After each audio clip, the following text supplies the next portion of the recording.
नमस्कार, जय हिंद साथियों। आज दोस्तों हम साइंस के टॉप 100 क्वेश्चंस करने जा रहे हैं जो बहुत ही इम्पोर्टेंट है एग्जाम के जैसे विज्ञान से संबंधित टॉप 100 क्वेश्चंस करेंगे विथ डिटेल के साथ जानेंगे, सभी ऑप्शन की चर्चा करेंगे। तो चलिए शुरुआत करते हैं। वीडियो पर अंत तक अवश्य बने रहें। जिसमें से पहला प्रश्न है, निम्नलिखित में से कौन सा अदिश राशि स्केलर्स के एग्जाम्पल्स है। देखिए, अदिश राशि में आपके एग्जाम्पल्स जो आते हैं वह द्रव्यमान आता है, तापमान आता है और विद्युत धारा। ये हमारी अदिश राशियाँ स्केलर्स के एग्जाम्पल्स हैं। और जो विस्थापन आता है ये हमारे किस में आ जाता है, तो विस्थापन हमारा जो है सदिश राशि में आ जाता है। तो यहाँ पे आपका विस्थापन सदिश है और अदिश में द्रव्यमान, तापमान, विद्युत धारा हो जाएगा। इसके बाद आपका जो दूसरा प्रश्न है आप लोगों की स्क्रीन पर ऑलरेडी है। और प्रश्न क्या पूछा जा रहा है आइए जानते हैं, समझते हैं और आपका फीडबैक जानते हैं कि प्रकाश वर्ष किसकी इकाई है। तो प्रकाश वर्ष जो होता है आप सभी लोग जानते हैं किसकी इकाई कहलाता है, दूरी की इकाई। प्रश्न आ गया दूरी की इकाई क्या है, यूनिट क्या है, तो वह प्रकाश वर्ष कहलाती है। ठीक है, एक प्रकाश वर्ष जो होता है दोस्तों वह निर्वात में प्रकाश के द्वारा तय की गई दूरी जो कि 9.46 गुणे 10⁻15 मीटर के बराबर होती है। इसके बाद आपका अगला प्रश्न है कि निम्नलिखित कथन में से कौन सा कथन सही दिया गया है कि पारसेक दूरी मापने की सबसे बड़ी इकाई है। एक पारसेक का मान 3.08 गुणे 10⁻16 मीटर के बराबर होता है। इनमें से आपके ऑप्शंस दिए गए हैं, चार ऑप्शन में से कौन सा सही है। देखिए, इनमें से आपका एक पारसेक का मान सबसे बड़ी इकाई ये भी सही दिया गया है और यहाँ पे दिया गया है कि एक पारसेक का मान जो है 3.08 गुणे 10⁻16 मीटर के बराबर होता है। तो दोनों बातें सत्य दी गई हैं, इसलिए हम यहाँ पे सी ऑप्शन की बात करेंगे। इसके बाद आपका आता है अगला प्रश्न, ल्यूमेन किसका मात्रक कहलाता है। तो ल्यूमेन जो होता है आपका ज्योति फ्लक्स का। जी हाँ, ल्यूमेन आपका किसका मात्रक हो जाएगा, ज्योति फ्लक्स का मात्रक हो जाएगा। आपका अगला प्रश्न है, मात्रकों की अंतर्राष्ट्रीय पद्धति कब लागू की गई थी। तो मात्रकों की जो अंतर्राष्ट्रीय पद्धति है आपके 75 में, 68 में, 69 में या 71 में लागू की गई थी। देखिए, आप सभी लोग जानते हैं एसआई पद्धति के अंतर्गत दोस्तों 7 मूल मात्रक होते हैं और 2 संपूरक मात्रक होते हैं। कितने होते हैं, 7 मूल होते हैं और 2 संपूरक मात्राएं होती हैं। ठीक है, और मात्रकों की अंतर्राष्ट्रीय पद्धति आपके 1971 में लागू की गई थी। अब यहाँ पे ऑप्शन देख सकते हैं, भौतिक राशियाँ हैं, लंबाई इसका एसआई मात्रक मीटर है, बीमा एल होती है, द्रव्यमान का किलोग्राम केजी से डिनोट करते हैं, इसका बीमा एम होती है, विद्युत धारा का एसआई मात्रक एम्पियर होता है, प्रतीक चिन्ह ए और बीमा भी ए होती है। विद्युत धारा का एसआई मात्रक एम्पियर होता है, बीमा ए होती है। समय का एसआई मात्रक सेकंड होता है, एस प्रतीक चिन्ह होता है लेकिन बीमा इसकी टी होती है। अगला है ताप का एसआई मात्रक केल्विन होता है और इसको के से डिनोट करते हैं और आपका बीमा के हो जाता है। ज्योति तीव्रता की इकाई कैंडिला है जिसे हम सीडी से डिनोट करते हैं और इसका मात्रक बीमा जो है सीटी हो जाता है। पदार्थ की मात्रा का एसआई मात्रक मोल होता है, इसका बीमा मोल हो जाता है। संपूरक मात्रक सप्लीमेंट्री जो यूनिट्स होते हैं 2 होते हैं, एक समकोण जिसका एसआई मात्रक रेडियन होता है जिसे हम रेड से डिनोट करते हैं, दूसरा होता है ठोस कोण जिसका एसआई मात्रक स्टेरेडियन होता है जिसे हम एसआर से डिनोट करते हैं। 2 चीज़ें आप समझ लीजिए। ठीक है, कैसा 7 मूल मात्रक और 2 संपूरक मात्रक की बात कर रहे हैं। आई होप सभी लोग समझ गए होंगे। अगला प्रश्न दिया गया है, यंग प्रत्यास्था गुणांक का एसआई मात्रक क्या होता है। तो यंग प्रत्यास्था गुणांक का एसआई मात्रक न्यूटन प्रति वर्ग मीटर या मीटर स्क्वायर कर सकते हैं। आपका अगला प्रश्न है, त्वरण ज्ञात करने का सही सूत्र कौन सा होता है। तो त्वरण ज्ञात करने का सही सूत्र होता है ए बराबर भी माइनस यू अपान टी। ये त्वरण ज्ञात करने का सूत्र होता है। आपका अगला प्रश्न है कि निम्नलिखित में से कौन सी भौतिक राशि की इकाई है जो दाब की है। ऐसी भौतिक इकाई बताना जो दाब की हो और वह कहता है प्रतिबल। बी ऑप्शन यहाँ पे सही कर लेना है। आपका अगला प्रश्न है, रेडियो एक्टिवता का मापन किसके द्वारा किया जाता है। तो रेडियो एक्टिवता का मापन जो है जीएम काउंटर के द्वारा किया जाता है। जीएम काउंटर का पूरा नाम क्या होता है, इसका पूरा नाम है गीगर मूलर काउंटर। क्या नाम है इसका? गीगर मूलर काउंटर नाम है इसका। दोस्तों 1 के वाट हावर्स ऊर्जा का जूल में रूपांतरित मान निम्नलिखित में से कौन सा कहलाता है? और वह कहलाता है 3.6 गुणे 10 की घाते 6 जूल। जी हाँ, 1 किलो वाट हावर्स ऊर्जा जूल की बात करते हैं। अगला प्रश्न है दोस्तों, चाल का मूल मात्रक क्या होता है? तो चाल का मूल मात्रक होता है मीटर प्रति सेकंड। इसके बाद आपका अगला प्रश्न है, बहुत अच्छा प्रश्न यहाँ पे दिया गया है और पूछा भी गया है कि पदार्थ के संवेग और वेग के अनुपात से कौन सी भौतिक राशि प्राप्त की जा सकती है? तो पदार्थ के संवेग और वेग के अनुपात से कौन सी भौतिक राशि प्राप्त की जा सकती है? वह दोस्तों द्रव्यमान। अगला प्रश्न है, एक प्रकाश वर्ष किसके बराबर होता है? तो आप सभी लोग जानते हैं, कई बार पूछा गया है। तो एक प्रकाश वर्ष दोस्तों 9.46 गुणे 10 की घाते 15 मीटर के बराबर होता है। अगला प्रश्न है, यहाँ बीमा दी गई है ml⁻³ निम्नलिखित में से किस भौतिक राशि की बीमा दी गई है? तो ये घनत्व की बीमा दी गई है। क्यूब दिया तो समझ लीजिए घनत्व है, ये ध्यान दें। अगर घाते 3 दिया गया है तो आपको समझ लेना कि ये घनत्व के बारे में ही दिया गया है। अगला प्रश्न है, किसी वस्तु की अंतिम स्थिति तथा प्रारंभिक स्थिति के बीच न्यूनतम दूरी को क्या कहते हैं? जी हाँ, कोई भी वस्तु है उसमें अंतिम स्थिति और प्रारंभिक स्थिति के बीच जो न्यूनतम स्थिति होती है उसको क्या कहा जाता है? तो उसको ही विस्थापन कहा जाता है। विस्थापन किसे कहते हैं? वस्तु की अंतिम स्थिति और प्रारंभिक वस्तु के बीच की जो न्यूनतम दूरी होती है उसको विस्थापन कहते हैं। और विस्थापन कैसी राशि? हमने शुरू में बताया था, विस्थापन एक आपकी सदिश राशि है, क्योंकि विस्थापक का मान धनात्मक ऋणात्मक शून्य कुछ भी हो सकता है। जिसका मान धनात्मक ऋणात्मक शून्य कुछ भी हो जाए वह सदिश राशि है। ठीक है, ये आपको ध्यान देना। अगला प्रश्न, न्यूटन के पहले नियम को क्या कहा जाता है? जी हाँ, जो न्यूटन का पहला नियम है उसको किस नियम से जाना जाता है? तो न्यूटन के पहले नियम को जड़त्व के नियम से जाना जाता है। आपका अगला प्रश्न है, किसी पिंड के उस गुणधर्म को क्या कहते हैं जिससे वह सीधी रेखा में विराम या गतिमान गति की स्थिति में किसी भी परिवर्तन का विरोध करती है? उसे दोस्तों क्या कहते हैं? किसी पिंड उस गुणधर्म को क्या कहते हैं जिससे वह सीधी रेखा में विराम या गतिमान गति स्थिति में किसी परिवर्तन का विरोध करती है? उसको दोस्तों क्या कहा जाता है? उसको जड़त्व कहा जाता है। आपका अगला प्रश्न है, यदि किसी चलती हुई वस्तु का वेग 2 गुना कर दिया जाए तो उसका क्या होगा? उसका क्या? कोई वस्तु चल रही है, उसका वेग अचानक से 2 गुना कर दिया जाता है, तो जब वेग 2 गुना कर दिया जाएगा तो गतिज ऊर्जा उसकी कितनी हो जाएगी? 4 गुना हो जाएगी। ये भी आपको ध्यान देना है, ठीक है। क्योंकि किसी वस्तु का द्रव्यमान 2 गुना करने पर उसकी गतिज ऊर्जा भी 2 गुनी हो जाती है, और द्रव्यमान आधी करने पर गतिज ऊर्जा क्या होती है? आधी हो जाती है। क्योंकि आप सभी लोग जानते हैं वस्तु का वेग 2 गुना कर वस्तु की गतिज ऊर्जा 4 गुनी हो जाएगी, वेग आधा पर वस्तु का गतिज ऊर्जा 1/4 हो जाएगी। अगला प्रश्न है, निम्नलिखित में से कौन न्यूटन गति के तृतीय नियम से संबंधित नहीं है? 4 ऑप्शन दिए गए। न्यूटन का जो गति का नियम है, तृतीय नियम है, रॉकेट को आगे बढ़ाना और ऊंचाई से कूदने पर चोट लगना और बंदूक से गोली छोड़ते समय पीछे को झटका लगना।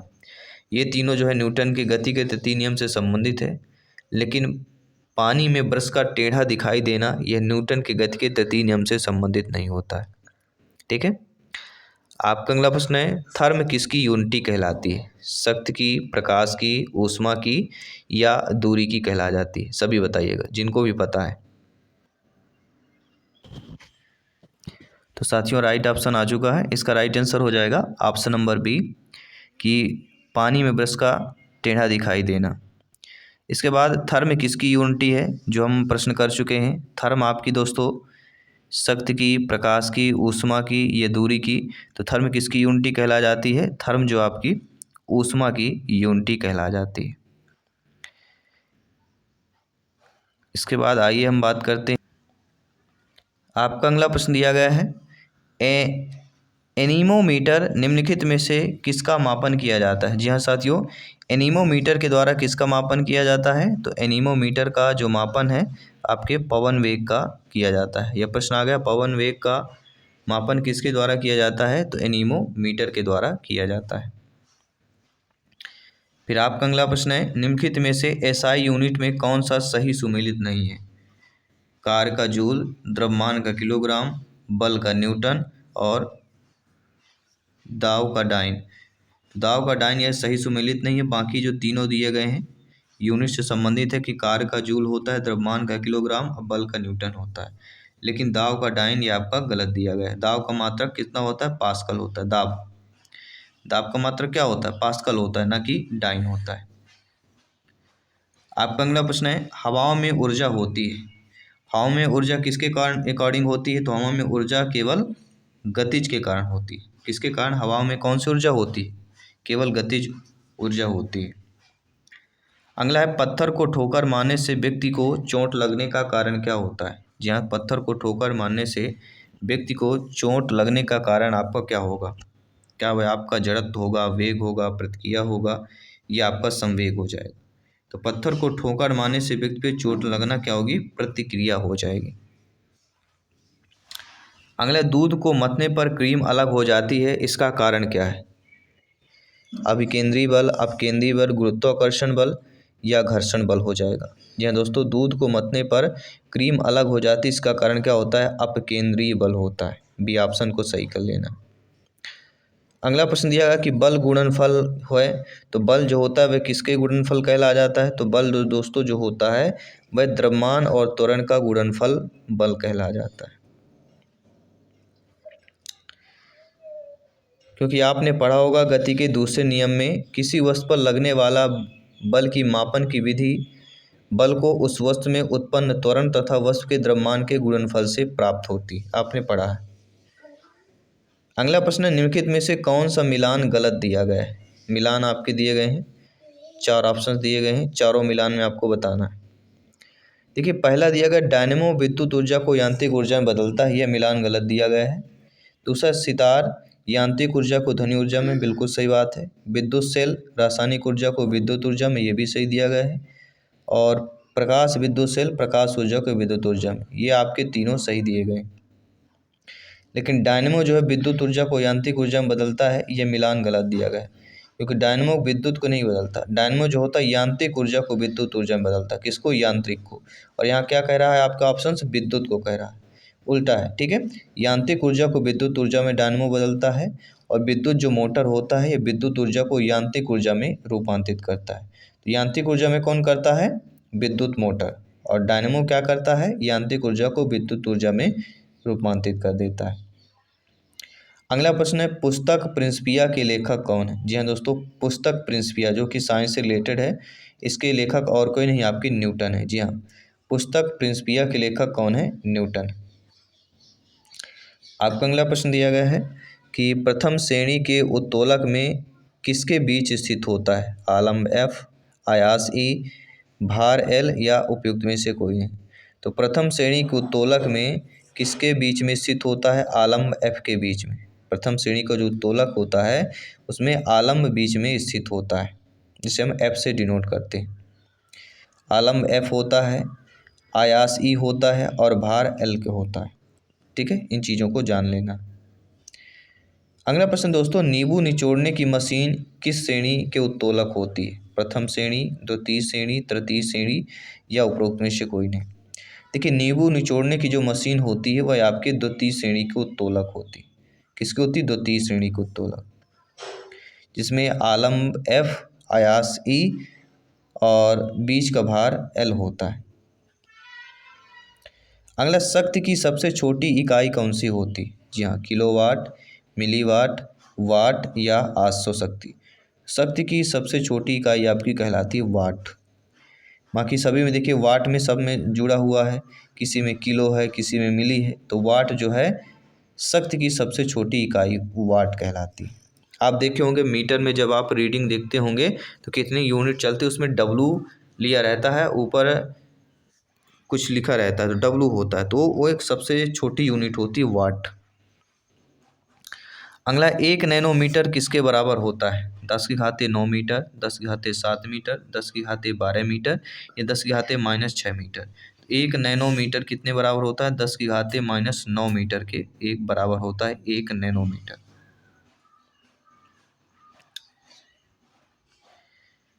आपका अगला प्रश्न है कि निम्न में से किस राशि की मात्रक नहीं होती है? प्रतिबल की, बल की, विकृति की या दाब की। तो आप सभी लोग जानते हैं कि प्रतिबल की राशि की मात्रक होती, बल की भी होती, दाब की होती, लेकिन विकृति की आपकी मात्रक नहीं होती। विकृति एक विमाहीन राशि होती है, इसका कोई मात्रक नहीं होता है। अगला, किसी गतिमान वस्तु ए के द्रव्यमान तथा वेग के गुणनफल को उस वस्तु का क्या कहलाता है? किसी गतिमान वस्तु ए के द्रव्यमान तथा वेग के गुणनफल को वस्तु को क्या कहते हैं? आवेग, संवेग, दाब या त्वरण कहते हैं। ठीक है, तो किसी गतिमान वस्तु ए के द्रव्यमान तथा वेग के गुणनफल को उस वस्तु का क्या कहा जाता है? तो संवेग कहा जाता है। बी ऑप्शन यहाँ पे सही हो जाएगा। ठीक है, कोई भी डाउट हो आप लोग बेफिक्र कमेंट कर सकते हैं, क्योंकि आप सभी लोग जानते हैं संवेग P बराबर द्रव्यमान गुणे वेग होता है। और संवेग एक कैसी राशि है? सदिश राशि है, और इसका मात्रक कितना होता है? मीटर प्रति सेकंड में होता है। ठीक है, तो यहाँ पे आपका राइट ऑप्शन हो जाएगा। अगला प्रश्न है, आप लोगों की स्क्रीन पर दिया गया है। अगला प्रश्न यहाँ पे पूछा जा रहा है कि सार्वत्रिक गुरुत्वीय स्थिरांक g का मान निम्न में से कितना होता है? तो सार्वत्रिक गुरुत्वीय स्थिरांक g का मान यहाँ पे पूछा जा रहा है, और इसका मान कितना होता है? 6.67 गुणे 10⁻⁻11, क्योंकि आप सभी लोग जानते हैं सार्वत्रिक गुरुत्वीय स्थिरांक g का मान 6.673 गुणे 10⁻⁻11 Nm2 पर kg2 होता है। अगला, इनमें से कौन स्थितिज ऊर्जा का एग्जाम्पल्स है? बांध बनाकर जमा किया गया पानी की ऊर्जा, घड़ी में जो संचित ऊर्जा है, तनी हुई स्प्रिंग की संचित ऊर्जा, या उपरोक्त सभी। देखिए, स्थितिज ऊर्जा, बांध बनाकर जमा किया गया पानी ये भी स्थितिज ऊर्जा है, घड़ी में संचित है ये भी स्थितिज में आ जाएगा, और तनी हुई स्प्रिंग में जो संचित ऊर्जा है, तो जो संचित शब्द दिया गया और जमा शब्द दिया गया, ये हमें कर रहे हैं कि ये हमारे तीनों जो है स्थितिज ऊर्जा के उदाहरण हो जाते हैं। इसलिए डी ऑप्शन यहाँ पे हम सही कर लेते हैं। नो डाउट सारी चीज़ें आपकी क्लियर हो गई हैं। आइए बात करते हैं अगले प्रश्न की। दोस्तों, 1 हार्स पावर कितने के होता है? आपने देखा होगा 1 हार्स पावर या 1 HP का मोटर हमने लिया, इतने का हार्स पावर का मोटर लिया, तो आपने अक्सर ये नॉर्मल से बात घरों में सुना है, आमतौर पे बातें सुनी है कि कितने हार्स पावर का मोटर है, कितने HP का मोटर है। 776 वाट, 64 वाट, 676 या 764, 746 या 746, 646 वाट। देखिए, 1 हार्स पावर 1 HP का मोटर कितने वाट के बराबर होता है? लगभग 746 वाट के बराबर होता है। 1 HP का मोटर 746 वाट। आपका अगला प्रश्न है कि जब हम भूमध्य रेखा से ध्रुवों की ओर जाते हैं तो जी का मान क्या होता है? बढ़ता है, घटता है, समान रहता है, या इनमें से कोई नहीं रहता? देखिए, जब भूमध्य रेखा से ध्रुवों पर जाते हैं तो जी का मान बढ़ता है। क्या बनता है? जी का मान जो होता है वह बढ़ता जाता है। अगला प्रश्न है, 1 पाउंड में कितने ग्राम होते हैं? 950 ग्राम, 453.52 ग्राम, 3.84 ग्राम, या 9.4645 ग्राम। देखिए, 1 पाउंड में लगभग देखा जाए तो 453.52 ग्राम होते हैं। एक स्वस्थ मनुष्य का वजन अगर देखा जाए तो वह 3 पाउंड के लगभग बराबर होता है, और इसमें आप डिवाइड कर लीजिए।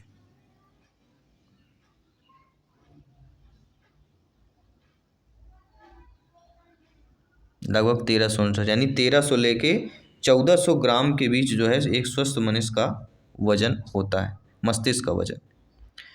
और 1 पाउंड कितने आउंस के बराबर होता है? तो 1 पाउंड दोस्तों 16 आउंस के बराबर होता है।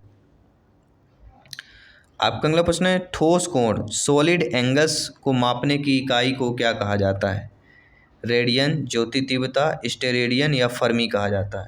तो ठोस कोण को मापने की यूनिट को स्टेरेडियन कहा जाता है। यदि कोई वस्तु गमन करते हुए प्रारंभिक बिंदु पर पहुंच जाए तब अंतिम विस्थापन क्या होता है? तब अंतिम विस्थापन आपका शून्य हो जाएगा, क्योंकि कोई वस्तु गमन कर रही है और प्रारंभिक बिंदु पर पहुंच जा रही है, मतलब घूम से हमने यहाँ कर भी फिर यहीं आ जाते हैं, तो अंतिम विस्थापन क्या है? शून्य ही हो जाएगा।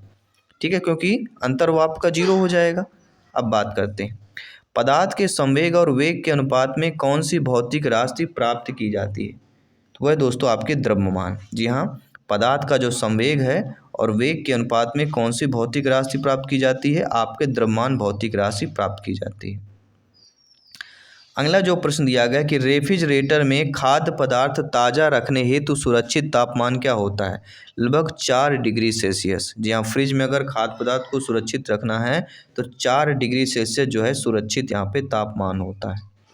अगला है माइकलसन मोरले प्रयोग आधार बना था। तो माइकलसन मोरले प्रयोग जो है किसका आधार बना था? ईथर परिकल्पना के पतन का आधार बना हुआ था। ईथर के परिणाम ने ईथर सिद्धांत के असत्य सिद्ध कर दिया था, इसके कारण यह बना। किस तत्व के समस्थानिकों की संख्या सर्वाधिक होती है? तो आप सभी लोग जानते हैं जो पोलेनियम तत्व के समस्थानिक होते हैं इनकी संख्या जो है सर्वाधिक होती है। अगला है अस्थियों में किस लवण की उपस्थिति सर्वाधिक होती है? तो अस्थियों में जो है कैल्शियम फास्फेट लवण की उपस्थिति जो है सर्वाधिक होती है।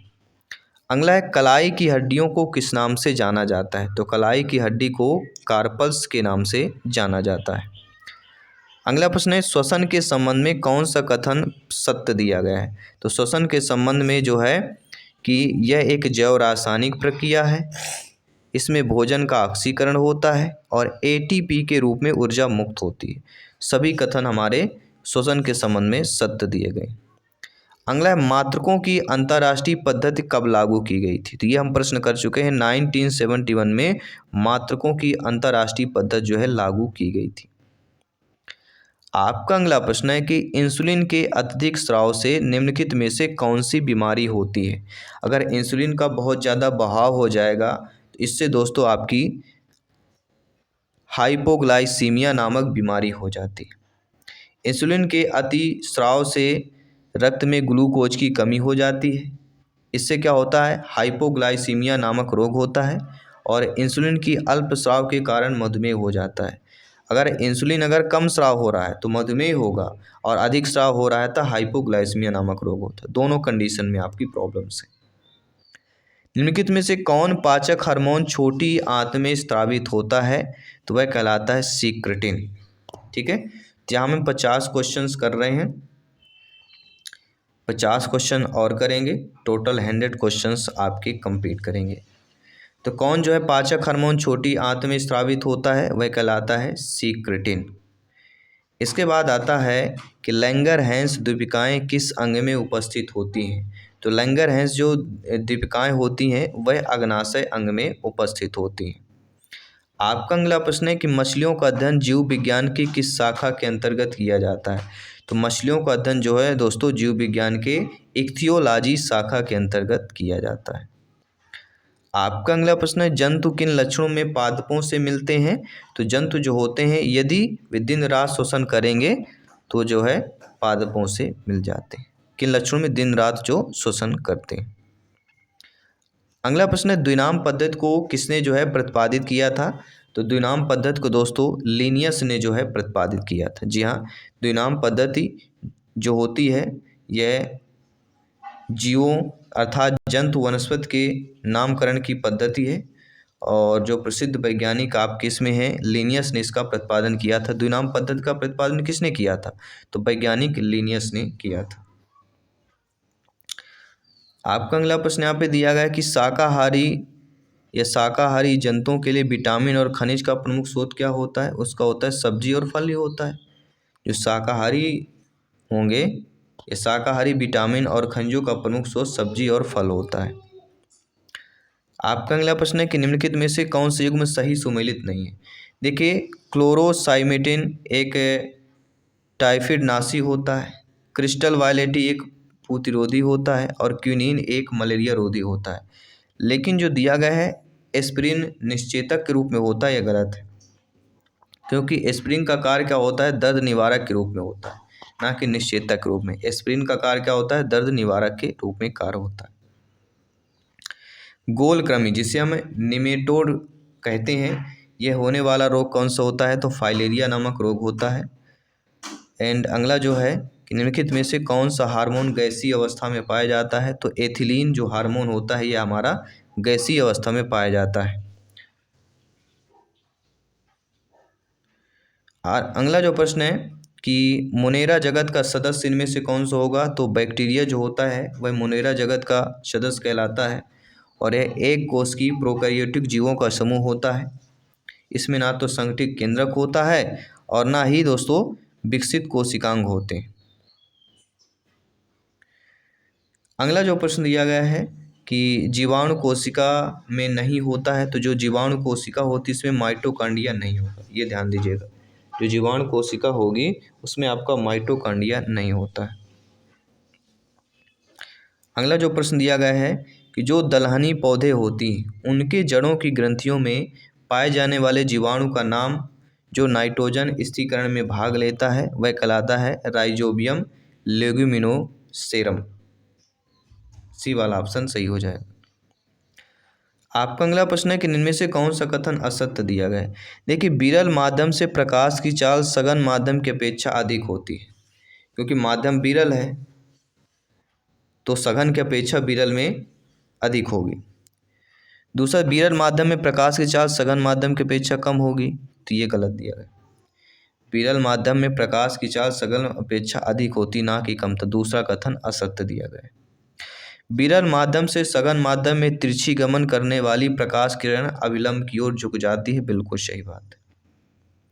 तो विभिन्न माध्यमों में प्रकाश की चाल अलग अलग होती है, ये भी सही बात है। माध्यम की अवस्था है, ये भी सही बात है कि विभिन्न माध्यम में प्रकाश की चाल भी आपकी अलग अलग होती है।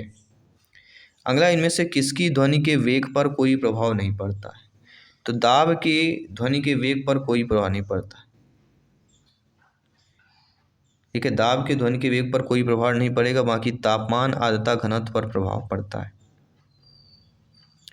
दोस्तों, निम्नलिखित में से कौन सा शैवाल भूमि में वातावरण की नाइट्रोजन स्थिर करता है? और वह है दोस्तों आपका, वे जीव क्या कहलाते हैं जो उच्च लवण सांद्रता वाले आवास में रहना पसंद करते हैं? दोस्तों, वे जीव हैरोफाइल्स कहलाते हैं जो उच्च लवण सांद्रता वाले आवास में रहना पसंद करते हैं। इसके बाद आपका अगला प्रश्न है कि पोषवायु जिसे हम फ्लोएम कहते हैं, यह ऊतक मुख्यतः किसकी परिवहन के लिए उत्तरदायी होता है? तो यह खाद्य परिवहन के लिए उत्तरदायी होता है। आप सभी लोग जानते हैं पूरा पादप में जल के साथ पोषक तत्व जाइलम नामक संवहन ऊतक द्वारा ले जाए जाते हैं और पादप के विभिन्न भागों में भोजन का परिवहन फ्लोएम नामक संवहन ऊतक के द्वारा होता है। आपका प्रश्न है, आकाश के नीले रंग में कौन सी प्रकाशीय जो परिघटना होती है वह उत्तरदायी होती है? वह होता है दोस्तों प्रकीर्णन। डी ऑप्शन जो दिया गया है कि आकाश के नीले रंग के लिए प्रकीर्णन प्रकाशीय परिघटना जो है उत्तरदायी होती, जिससे हमें आकाश नीला दिखाई देता है।